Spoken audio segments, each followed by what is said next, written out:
네, 민주당이 추진하는 내란 전담재판부 설치 등 사법개혁 법안에 대해서 전국 법원장들은 위헌성이 심각하다며 강한 우려를 표했습니다.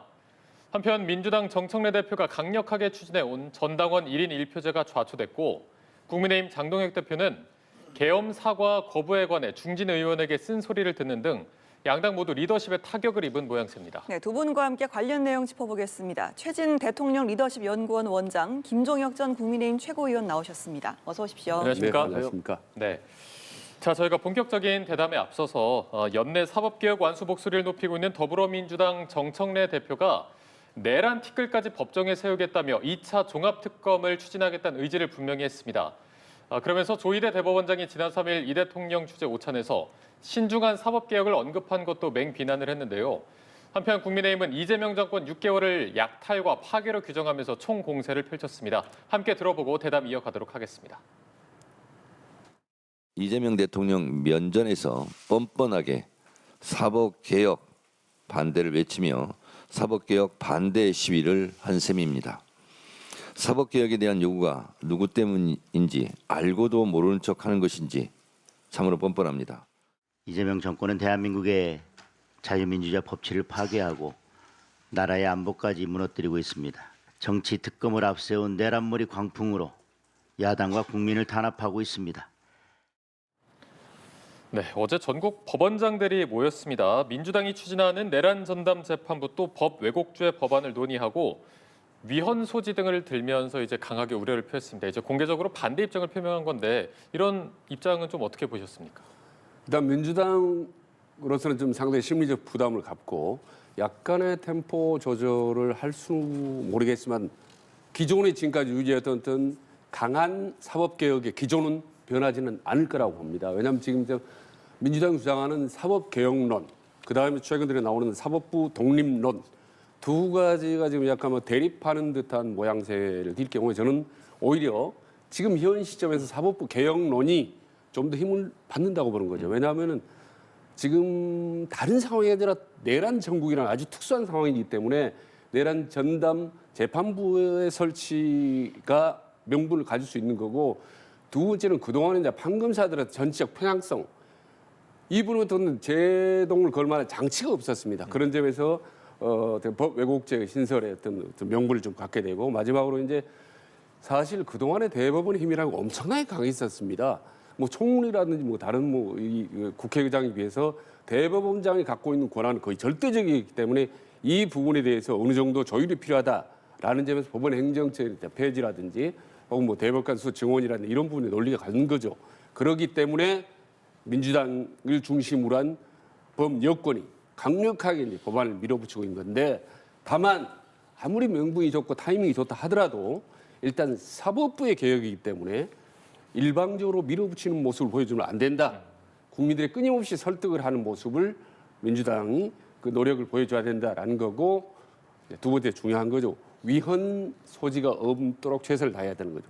대통령실에 지금 메시지 보냈지 않습니까? 당시도 우리 민주당에 위헌 소지 없도록 하라라고 했기 때문에 이런 일방적인 주장, 위헌 소지 이런 부분들을 최소화한 가운데 기본적으로 사법부를 뭔가 황골탈퇴해야 된다라는 거는 사실 민심의 저는 핵심이라고 보는 거기 때문에 저는 충분히 앞으로 사법부 개혁이 여러 가지 논란에도 불구하고 탄력을 받을 수밖에 없다라고 저는 생각을 합니다. 네, 자, 전국 법원장들이 우려를 표했지만 그래도 사법개혁은 강력히 추진할 것이고 다만 일방적으로 밀어붙인 모습을 보여서는 안 된다라고 이렇게 밝혀주셨는데, 네.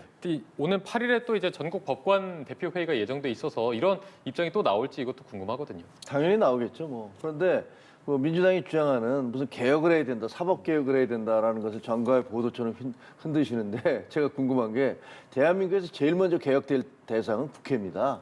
여야 가릴 것 없이 국회야말로 그 자기들 마음대로 권력을 남용하고 있는 그런 가장 대표적인 집단이라고 저를 생각합니다. 물론 사법부도 마찬가지고 검찰도 마찬가지고 언론도 마찬가지고 비판받을 여지가 많아요. 그러나 지금 우리 대한민국의 국회보다 더 비판받을 여지가 더 많다는 생각은 들지 않습니다. 그리고 이분들이 얘기하는 내란 전담 재판부나 법 왜곡죄는 명백히 다 헌법 위반이에요. 이 헌재 가면 다 무너질 수밖에 없는 주장을 지금 하고 계신 거예요. 내란 전담 재판부는 말이 전담 재판부지 사실상 특별 재판부입니다. 전담 재판부를 만들려면 원래대로 그 시스템 내에서 미리 만들어진 재판부에서 재판을 받도록 돼 있어요. 대한민국의 어느 누구도 법 위에 있지 않습니다. 그런 것은 법 위에서 특권을 누리면 안 된다는 얘기지만 그렇다고 해서 대한민국 법에서 어떤 사람도 차별을 받으면 안 되거든요. 그게 윤석열이 됐든 김건희가 됐든 누가 됐든 간에 그 사람들이 잘못한 것은 처벌을 받아야 되는 것이 마땅하지만 그렇다고 해서 그 사람들만을 향해서 특별한 법원을 만들어서 차별적으로 재판을 하겠다라는 것은 말도 안 되는 자유민주주의 국가에서 있을 수 없는 국가 얘기고 어느 나라에서도 그런 걸 하는 나라가 없어요. 특별재판부가 있는 나라가 어디 있습니까? 미국, 독일, 영국 어디 있습니까? 유일하게 프랑스가 비슷한 게 있긴 한데 그것도 사전에 만들어진 재판부지. 테러 사건이라든가 이런 것들을 재판하기 위한 재판부지. 우리나라처럼 추경호 영장이 기각됐으니까 그때부터 이 추경호 영장 기각된 재판부는 잘못됐으니까 우리가 특별재판 전담재판부를 만들어야겠다. 그러면요 자기들이 판사해야죠. 자기들이 판사해서 자기들이 원하는 결과 다 만들어내야지. 그 판사한테 왜 그 재판을 맡깁니까? 제가 보기에는 법 왜곡죄도 보세요. 이재명 대표가 1심에서 선거법에서 1심에서 유죄가 나오고 2심에서 무죄가 나왔습니다. 그러면 서로 다른 판결을 했는데 누가 법을 왜곡한 겁니까? 민주당은 그러겠죠. 1심에 유죄 판결한 사람이 법을 왜곡하겠다. 그러면 앞으로 모든 정치 재판은 민주당이 원하지 않는 결과를 낸 사람들에 대해서는 다 법 왜곡죄를 걸 수가 있어요. 판사들이 겁나서 재판하겠습니까? 이런 식으로 국가를 자기들이 다수당을 차지했다고 그래서 이렇게 독재적 발상으로 사법부를 훼손시키는 거 이건 제가 보기엔 역사적 심판을 받을 겁니다. 예, 이 같은 반대 목소리도 강한 가운데 이제 10일에 임시국회가 열리는데요. 민주당에서는 말씀하신 것처럼 내란 전담 재판부 설치법, 또 필리버스터법 개정안 등을 이달 안에 처리를 하겠다는 입장이거든요. 이 부분 좀 순조롭게 진행이 되겠습니까? 일단 종합적으로 조금 전에 이제 김종인 의원님 말씀하신 것 다 뭉뚱그려서 답변을 드리면은 지금 12.3 불법 개혁이라는 어떤 내란 사태가 일어나지 않았으면 지금처럼 이런 사법부 개혁이 일어나지도 않았을 겁니다. 그렇지 않겠습니까? 그리고 아까 특별재판부 말씀하신 전담 재판부하고는 많이 다릅니다. 크게 다릅니다. 그리고 사실 모르겠습니다. 시청자분들 잘 아시고 계실지 모르겠지만은 지금 대한민국의 전담 재판부는 이미 충분히 있습니다. 성폭력 재판부, 그다음에 마약 전담 재판부, 그다음에 아동학대 전담 재판부 이런 전담 재판부는 이미 15년부터 있어서 그대로 운용이 되고 있는 겁니다. 근데 지금 내란이라는 아주 특수한 상황이 발생했기 때문에 이게 상당히 더디고 정치적으로 혼란이고 많은 문제가 있기 때문에 전문성을 갖는 사람 판사들로 중심으로 해서 좀 더 효율적으로 하자라는 거예요. 사실은 아시다시피 이제 지규현 판사 같은 경우는 사실은 식품보건의료 쪽에 이제 전문 변호사였습니다. 사실은 판사였습니다. 그런데 상당히 비효율적이다라는 부분에서 이제 말씀드리는 거고. 그리고 지금 이제 뭐 전국을 앞으로 이제 강대강으로 갈 수밖에 없는데 저는 그 강대강의 의미는 저는 강성 보수 대 강성 진보 대결이라고 보고 결국은 저는 중도층의 향방이 중요하다. 중도층이 지금 저희들 이 자리에서 논의되고 있는 부분에 대해서 어떻게 생각을 갖고 있느냐라는 게 가장 중요하지 않겠습니까? 핵심은 당정 대표를 비롯한 국민의힘이 그동안 내란에 강해서 전혀 해안하지 못하고 있고 그다음에 지난 6개월 동안 이재명 정부를 충분히 뭐라 그랬습니까? 약탈과 파괴를 보고 있기 때문에 여전히 그 내란이 미몽에서 해나지 못하고 있기 때문에 이재명 대통령이라든지 민주당은 상당히 악재가 있음에도 불구하고 여전히 높은 지지율을 유지하고 있다. 그래서 어떻게 보면 민주당이 마음 놓고 강성 드라이브를 걸어도 크게 문제가 없다라고 생각할 수 있는 겁니다. 그래서 민주당의 주장, 보수당의 주장, 조금 전에 말씀드렸던 김종인 의원님 같은 그런 논리가 훨씬 더 힘을 받으려면 내란에 대한 완벽한 사과, 윤석열과 차별화 이 다음에 무슨 얘기를 해야 논리 설득력을 주는데 이 부분이 전혀 헤어나지 못한 상태에서는 지금 사법부 개혁에 대한 반대하는 논리로밖에 들릴 수 없다라는 말씀을 드립니다. 예, 민주당의 사법개혁에 대한 주장의 밑바탕에는 내란이 있었다라는 부분 좀 꼬집어 주셨는데요. 어떻게 들으셨습니까? 민주당이 정가의 보도로 계속 얘기하고 있잖아요. 우리가 내란 중이다. 내란 중인데 이재명 대통령이 대통령 당선됐습니까? 내란이 진행 중인데 에이펙 행사가 열려서 전 세계에서 나라들이 왔습니까? 뭐가 내란 중입니까? 다 재판받고 있어요. 그 당사자들은. 그런 식의 내란 프레임을 만들어서 자기들의 어떤 정치적 이득을 얻으려는 태도는 뭐 이미 국민들께서 다 아신다고 생각을 합니다. 대한민국 국민 중에서 지금 우리나라가 지금 내란 상태다. 그래서 내 어떤 기본권이 침해되고 있다라고 생각하는 사람이 0.1%나 있습니까? 터무니없는 얘기입니다. 그리고요, 양당이 지금 강대강으로 치솟을 것이냐 그렇게 보여져요. 왜냐하면 제가 보니까 정청래 장동혁이 두 분 대표는 서로 마주보는 거울인 것 같아요. 그리고 상대방이 있어서 자기가 있는 것 같아요. 그 정청래 대표 걸핏하면 내란 정당 니네 해산시킬 거야. 그런 식으로 얘기를 합니다. 그러면 저렇게 얘기하면 국민의힘에 있는 그 국회의원들이나 지지자들은 야, 우리 당 해산시킨다는데 우리 가만히 있어야 돼?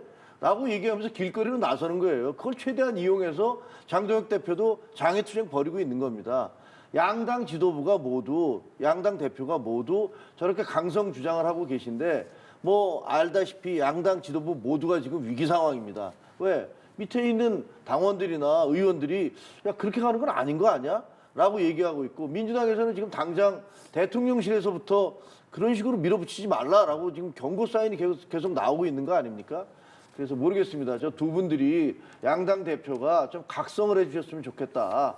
그래서 상대방을 자신의 존재의 이유로 삼지 않았으면 좋겠다라고 생각합니다. 네, 알겠습니다. 자, 이번 저희가 각 당의 얘기를 조금 더 자세히 한번 들여다 보도록 하겠습니다. 일단 민주당 정청래 대표의 핵심 공약인 대의원 권리당원 1인 1표제가 부결이 됐습니다. 이게 과반의 지지를 얻지 못했는데 정 대표의 입장을 보니까 당분간 재부의는 어렵다면서도 중꺾말을 얘기했습니다. 중요한 것은 꺾이지 않는 마음. 계속해서 좀 추진하겠다 이렇게 봐야 될까요? 그건 아니라고 봅니다. 그러니까 정청래 대표가 승승장구 달려가다가 센 돌부리에 걸려 넘어진 상태인데 일단 지금은 좌절하고 꺾였지만 내가 그렇게 기죽지는 않겠다라는 이제 그런 의미로 들립니다. 다만 이제 그래서 이번에 중앙위원회에서 사실 과반수만 돼서 통과됐지 않습니까? 근데 전체 득표율로 보면 한 7대3 정도로 부결이 됐어요. 그러니까 상당히 거기다가 또 투표율도 낮았다. 그거는 당 내에서 정청래 대표를 지지하는 사람이 압도적으로 당원들이 많을 줄 알았는데 실제로 결정적인 고비에서는 그렇지 않더라라는 것이 지금 노출이 된 겁니다. 그래서 대영 대표가 이제 당장 다가오는 지방선거 공천에 대한 영향력, 그 다음에 내년 8월에 어떤 당대표 연임 이런 부분에도 일단 좀 제동이 저는 걸렸다고 봅니다.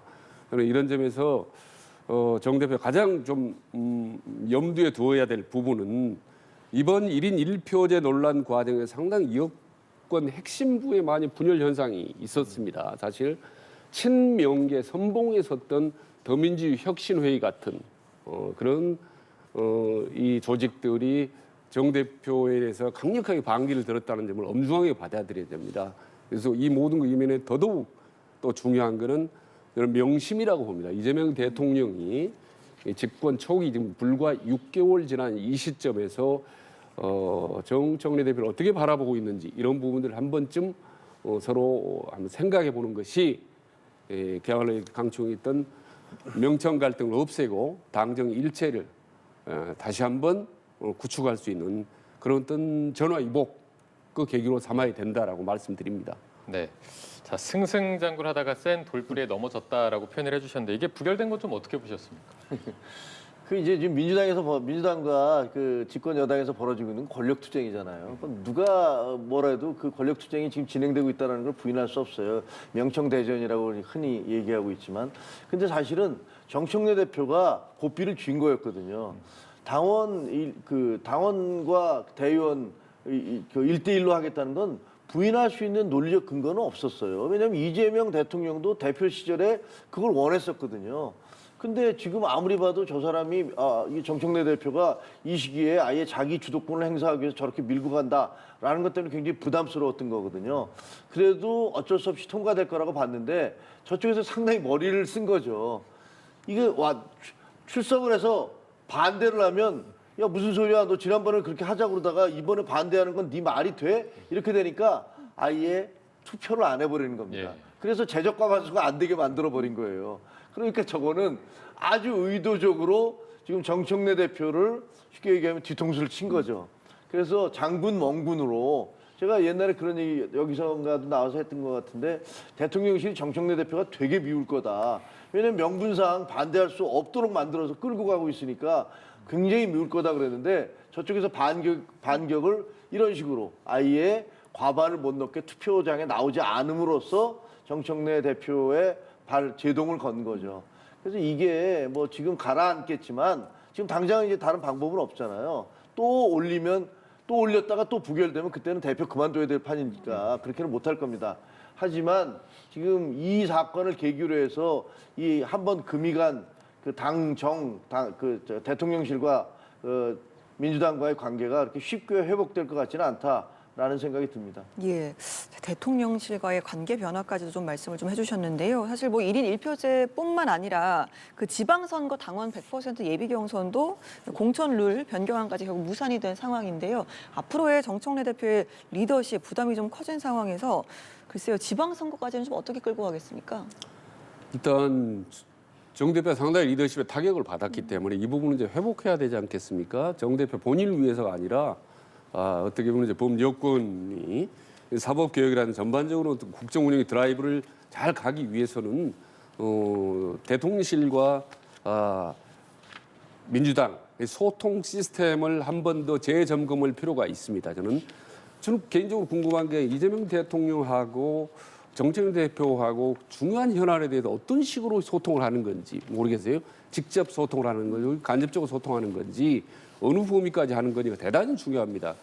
왜냐하면 집권 초기 6개월 정도면은 누가 말해도 긴밀하게 서로 연락을 해야 됩니다. 그리고 그 대통령 바로 옆에 있는 이제 강훈식 비서실장이나 우상호 정무수석이 정청래 대표하고 사실 하루에 10번 이상도 통화하거나 만나거나 해야 될 정도입니다. 지금 집권 6개월 동안에 과거 정부 김대중 정부나 여러 보수 정부를 보면요. 그 정도로 긴밀하게 협의를 하다 보면 이렇게까지 생각이 다를 수가 없을 텐데 특히 이런 일표제 같은 경우는 아마 범여권 전체에 상당히 이번에 타격을 가해졌 사건이라고 봅니다. 그래서 한 번 더 말씀드리지만 이번 기회에 당정대 내부의 소통 시스템을 한번 전면적으로 재검토하고 재정립할 필요가 있다라고 말씀드립니다. 예, 대통령실과 당 간의 어떤 소통 시스템의 개선을 좀 지적을 해주셨는데요. 정청래 대표 리더십 회복을 위해서 좀 어떤 부분을 개선을 해야겠습니까? 조언을 해주신다면요? 그건 뭐 지금 최준 원장님이 잘 말씀하신 것 같아요. 과거 사실 국민의힘도 그래서 상당히 타격을 입은 거 아닙니까? 대통령이 당대표, 근데 한동훈 당대표가 이거 김건희 여사니 이런 거 굉장히 의정 갈등이니 이거 문제가 있으니까 만나서 얘기 좀 해 주십시오. 독대해 주십시오라고 그랬더니 독대 계속 만나주지 않았던 거잖아요. 그리고 만나라고 했는데 비서실장하고 같이 놓고서 두 사람 앞에 놓고 딱 이렇게 무슨 훈시하듯이 이런 사진이 나감으로 해서 지금 당정 관계가 그러니까 대통령실과 그 당의 관계가 어떤 지경에 이르렀는지를 그냥 온 국민한테 보여준 거 아닙니까? 그리고 거기서 이제 급전직하한 거예요. 근데 지금 보면은 민주당도 비슷한 거를 가고 있는데 양상은 좀 다른 게 그때는 대통령실이 너무 무리한 밀어붙임을 했고 당에서는 그러면 안 된다라고 제동을 걸었는데 지금은 거꾸로 당에서 계속 무리한 수를 두고 있는 거고 대통령실에서는 아니 그렇게 하면 안 되는데 라면서 제동을 걸고 있는 양상이 좀 바뀐 양상으로 지금 진행되고 있어요. 근데 이렇게 가면 결국은 그 타격은 대통령실과 그리고 당 모두가 받게 돼 있습니다. 그래서 뭐 저는 뭐 경쟁당이니까 경쟁당이 글쎄 뭐 제가 조언을 해준다는 것도 좀 이상한 모습이긴 하지만 우리 당이 어떻게 해서 우리 대통령과 우리 국민의힘 당시에 어떻게 해서 타격을 받았는지 뭐 보셨을 테니까 그걸 잘 참고하셔서 그렇게 가지 않으시기를 바랍니다. 네. 자, 그런데 공교롭게도 이제 국민의힘의 장동혁 대표에 대한 리더십도 약간 물음표가 생긴 것 같습니다. 지금 이재명 정권 6개월 국정평가회를 열었는데 윤한홍 의원이 이제 뭐 계엄에 대한 사과라던가 윤 전 대통령과의 뭐 절연 얘기를 했는데 또 윤 의원이 원조 친윤으로 꼽히는 의원 아니겠습니까? 그렇습니다. 중진 의원인데 이 장면들은 저희가 좀 어떻게 봐야 되겠습니까? 올 것이 왔다. 뭐 이런 생각이 하나. 그리고 또 둑이 무너지고 있다. 뭐 이런 또 하나 이런 표현이 가능할 거라고 봅니다. 왜냐하면 그 윤한홍 의원이야말로 권성동 의원이라든가 장제원 의원과 함께 핵심 3인방이었던 사람이잖아요. 친윤회.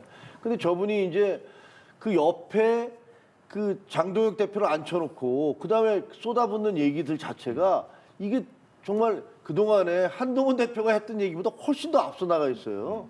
뭐 이런 식으로 가면 안 되고 절연을 해야 되고 완전히 계엄은 잘못된 것이었고 우리 이 중에 안 사람이 누가 있느냐라면서 대통령에 대한 맹공을 퍼붓고 있는 거거든요. 그런데 그런가 하면 장동혁 대표는 근데 정 다른 생각을 갖고 있는 거잖아요. 12월 3일 날 아침에 그냥 민주당의 폭거 때문에 우리가 어쩔 수 없이 계엄을 한 것이다라는 식의 어떻게 보면 이거는 그냥 사과도 아니고 변명도 아니고 오히려 옹호 쪽으로 갔단 말이에요. 그래서 그런 것들 때문에 당내에서 많은 사람들이 실망하고 부글부글 끓고 있는 것이 사실입니다. 그래서 제가 보기에는 지금 25명이나 되는 의원들이 거기에 대해서 사과 성명 그리고 친윤과의 절연 성명, 절연을 하자고 요구하고 심지어는 권영세 의원 같은 분이나 뭐 개인적인 막 성명을 내는 분들이 있잖아요. 그리고 윤한홍 의원까지 친윤까지 저렇게 비판을 하고 있기 때문에 저거는 장동혁 대표가 당내에서 저런 흐름, 저런 불만의 목소리나 비판의 목소리를 수용하지 않고 계속 윤호개인 세력에 기대서 그런 주장을 해 나간다면 그러면 제가 보기에는 정말 당내 분란은 걷잡을 수 없는 상황으로 갈 것이다라는 그런 우려가 듭니다. 네, 이 발언이 나온 자리가 이재명 정권의 국정 운영을 비판하는 자리였는데 이렇게 이런 비판, 사과를 요구하는 목소리가 나왔습니다. 글쎄요, 지금 장동혁 대표도 어떤 리더십이 흔들리고 있다 이렇게 볼 수 있을까요?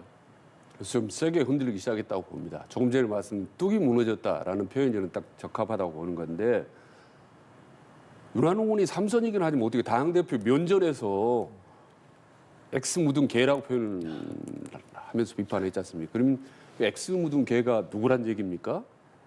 이건 정말 센 발언입니다. 저는 그것도 친윤계 핵심 의원이 공개석상에서 특히 당대표 면전에서 이런 얘기를 했다라는 걸 저는 계기로 해서 일종의 저는 친윤계의 이탈 도미노 현상이 저는 시작될 거라고 봅니다. 점점 저 발언을 계기로 해서 친윤계들 중진들이 점점 이제 국민힘 특히 이제 윤석열로부터 손절하는 그런 현상이 점점 이제 확대될 거라고 보는 겁니다. 근데 저날 바로 비슷한 시점에 친윤계 핵심인 윤한홍 의원뿐만 아니라 TK 대구 경북의 핵심적인 의원이 있죠. 대구시장을 이제 권영진 의원도 장동혁 대표에 대해서 변화를 강력히 요구하는 공격적인 발언을 내놓았거든요. 거기다 이제 소장파의 리더였고 비대위원장을 했던 김용태 의원조차도 공격을 했어요. 그러니까 친윤계 할 것 없이 소장파 TK 의원 할 것 없이 고루고루 국민의힘에 전 계파가 일단 장동혁 대표를 향해서 공격의 포문을 열기 시작했기 때문에 저 포문의 강도와 범위는 점점 넓어질 거라고 봅니다. 예. 장동혁 대표는 사실 어떻게 보면 강성 지지층의 도움만 받고 있는 상태에서 과연 지금까지 기존의 페이스를 유지할지 아니면 지금처럼 계속 저렇게 어떻게 보면 강성으로 일변도로 나갈지 이건 저는 불과 좀 초입기에 들어갔다고 봅니다. 예. 이 같은 윤한홍 의원의 일침에 대해서 당내에서도 여기에 좀 동참하는 분위기들이 뭐 말씀해 주신 것처럼 쏟아지고 있는 상황입니다. 친윤계 이탈 도미노 현상이 나타날 것이다. 뭐 이렇게 말씀도 해주셨는데요. 이 같은 변화들이 좀 지도부의 변화를 이끌어낼 수 있는 그런 계기가 되겠습니까? 그 지도부 중에서 우리가 지도부가 투탑이잖아요 지금. 그 장동혁 대표가 있고 그다음에 송원석 예. 원내대표가 있어요. 근데 12월 3일날 송원석 원내대표가 부대표들을 전부 다 인솔화해서 사과 성명을 냈어요. 그 부대표 중에서는 김은혜 의원, 친윤 그 홍보수석했던 분 아닙니까? 유상범 의원, 이분도 대통령과 아주 가까운 사람이었다고 평가받는 분 아닙니까? 서지영 의원도 있고 뭐 여러 의원들이 뒤에 서서 이건 우리는 12월 7일 날 이미 사과 성명을 작년 12월 7일 날 사과 성명을 냈고 잘못됐다, 계엄이 잘못됐다는 건 바뀔 수 없다라는 것들을 얘기를 했어요. 그러면 송원석 원내대표 투톱 중에서 한 분 그리고 나머지 많은 의원들이 그렇게 얘기를 하고 있으면 사실 지금 장동혁 대표는 상당히 그 고립무원 지경으로 몰려가고 있는 건데 거기서 이제 입장을 확 정확히 바꿔서 맞다 우리가 잘못한 거다 사과하고 그 윤석열 전 대통령 부부와 절연하겠다라는 어떤 그런 입장을 표시한다면 다른 단계로 접어들겠지만 안 그러시고 있는 거잖아요. 그리고 오히려 거꾸로 굉장히 어떤 이른바 윤호개인 세력이라는 분들의 지지 이런 것들을 토대로 이 상황을 돌파해 나가겠다라는 입장이신 것 같아요. 근데 그거 결코 쉽지 않습니다. 쉽지 않고 일단 국민 여론이 거기에 동조를 안 하고 지속적으로 뭐 제가 수치를 얘기할 수 없지만 여론조사에서 지속적으로 민주당의 절반 수준이잖아요. 이렇게 장기간 있어 본 적이 없고요. 더구나 당대표가 바뀌었는데도 그리고 민주당이 여러 가지 그 문제점들을 노정하고 있는데도 이러고 있는 거거든요. 이거는 대표의 리더십의 문제다라고밖에 얘기할 수 없는 거죠. 네, 대표의 알겠습니다. 리더십 문제다. 이런 부분에 대해 좀 최 의원께서 좀 첨언해 주실까요? 그러니까 저는 지금 국민의힘 지도부가 변할까라는 게 화두인데 저는 그 질문이 이렇게 들려요. 당영욱 대표와 나경원 의원이 변할까? 라는 질문이 드는데 저는 그 가능성은 매우 적다라고 봅니다. 근데 지금 그러나 변하지 않을 수 없는 이 궁지 벼랑끝 상황으로 몰리고 있다. 지금 보면요. 이번에 12.3 계엄에 대해 잘못했다라고 사과한 의원이 25명 정도 됐지 않습니까? 거기다 별도로 개별적으로 사과 의향을 표시한 사람이 한 45명 정도 됩니다. 그러면 65명에서 지금 107명이 국민의힘 국회의원 현역의 절반 가까이인데다가 거기다가 지금 중진들 안철수 의원, 그렇죠? 그다음에 오세훈 서울시장, 그다음에 박영준 부산시장까지 가세하고 있는 상태이고, 뭐 한동훈 의원은 뭐 아예 그냥 거대한 그룹 아예 별도로 두고 거기까지 합류해야 된다면은 정말 거대한 수적으로나 힘으로나 파워나 이 거대한 이 쓰나미 같은 물결이 지금 장동영 의원을 세게 밀어붙이고 있는데 이 와중에서 슬쩍 나오는 얘기가 원내 거습단체 아니겠습니까? 20명이 현역 국회의원만 되면 원내 거습단체를 만들어서 민주당, 국민의 다음에 제3당을 만들 수도 있는 겁니다. 당장 국민의 내부에 반발 의원들이 작심하면 지금 이 정도로 상황이 가고 있기 때문에 심지어 그 분열 넘어서 분당 내지는 그래서 어떻게 보면 좀 이른 표현이긴 합니다만 정계 깊은 비슷한 상황까지도 지금 치닫고 있거든요. 그래서 과연 장동욱 대표와 나경원 의원이 과연 방향전환을 할 수 있을까? 근데 일단 매우 적어 보인다. 그러면 어떻게 할까? 걱정됩니다. 아니 근데 분당은 너무 과하신 얘기고요. 근데 분명히 우리 당 내부가 상당히 흔들리고 갈등하고 있는 건 맞습니다. 왜냐면 저한테도 전화를 걸어서 나 이번에 성명을 못 냈는데 뭐 내가 지역 사정 때문에 못하는 거지만 정말 우리는 문제가 있다라고 얘기하는 그 개별적으로 전화 오는 사람들도 있어요. 개인적인 친분이 있는 분들 중에서는 네. 안 올라간 분 중에서 그런 걸 보면 지금 전체적인 큰 흐름은 이대로는 안 된다라는 것들에 대한 그런 합의점이 이루어지고 있는데 당 지도부가 그런 부분들을 잘 헤아려 주시기를 부탁드립니다. 네, 알겠습니다. 오늘 말씀은 저희가 여기까지 들어보도록 하겠습니다.